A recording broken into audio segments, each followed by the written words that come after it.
श्री कृष्ण गोविंद हरे मुरारी, हे नाथ नारायण वासुदेवा। तो कृष्णा जी स्नान कर रहे हैं, बहुत ही धीरे धीरे उनको नहला रही हूँ, क्योंकि बहुत छोटे से लाला के रूप में हमारे घर में है। और उनके जो स्नान विधि है बहुत ही सरल है, और इनके भाव से जो स्नान करना चाहते हैं वो अपने आप ही तैयार करवा लेते हैं। उसके हमारे सोचने और समझने से पहले ही उनकी तैयारियां चलती है। तो मेरा यही मानना है कि जिस चीज़ से उनको नहाने से प्रसन्नता मिलती है, खाने से, तो वो पहले से ही अपनी तैयारी करवा लेते हैं। तो मैंने दूध से पहले स्नान करवाया है। कई बार इनका मन करता है फूलों से स्नान करने का, तो मेरे भाव में होता है अपने आप ही ये चीज़ें तैयार हो जाती है। और कुछ गलती होती भी है तो प्रभु हमारे इतने अच्छे हैं कि वो उनको माफ़ कर देते हैं।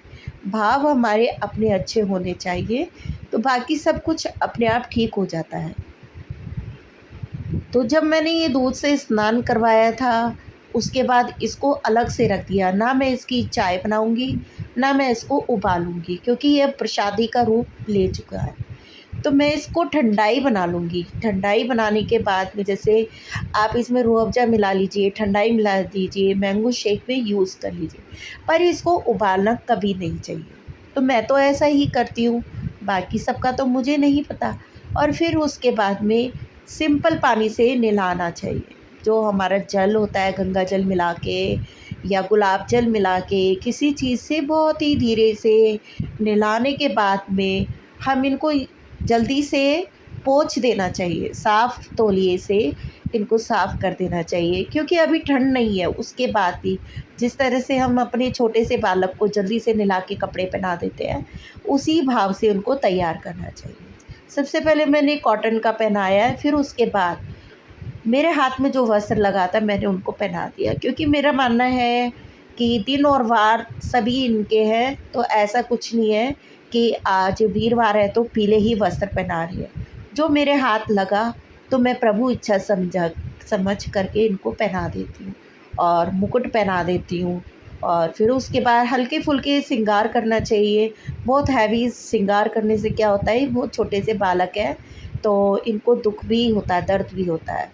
तो हमारी जो किशोरी लाली जी है वो बिल्कुल रेडी है, और इनके दर्शन करिए, बहुत सुंदर ये लगते हैं। और उसके बाद मैंने सुबह सुबह तो लगा दिया था दूध का भोग, और फिर उसके बाद इनको भाव था, मेरे पास सब कुछ है। जैसे लहसुन प्याज वगैरह को कुछ भोग नहीं लगाना चाहिए। और आप खाते हैं तो वो बात अलग है, इनका प्रसाद थोड़ा सा अलग ही होना चाहिए, जिसमें बार बार हाथ नहीं लगता। तो मैंने अब मूंगफली का इनको भोग लगाया है। तो फ्रूट का तो इनका मन ही था, 2-3 दिन से मैं फ्रूट का ही भोग लगा रही थी दूसरे भोग में। तो दूसरे जो टाइम में दिन में 4 या 5 बार इनको भोग लगाना चाहिए, क्योंकि छोटे से बालक है, थोड़ा थोड़ा खाते हैं, बार बार इनको फिर भूख लग जाती है। तुलसी पत्र ज़रूर रख देना चाहिए, और सूखा ही भोग लगाना चाहिए दूसरे भोग में, क्योंकि 12 बजे के बाद जो दूसरे भोग लगता है वो हमें रखना है। तो वो 3-4 घंटे अंदर पर्दे में रखा रहेगा, तो ये ख़राब भी नहीं होगा। फ्रूट वगैरह क्या है, रखा रहेगा तो वो ख़राब भी हो सकता है। तो अब मैंने इनको रख दिया है।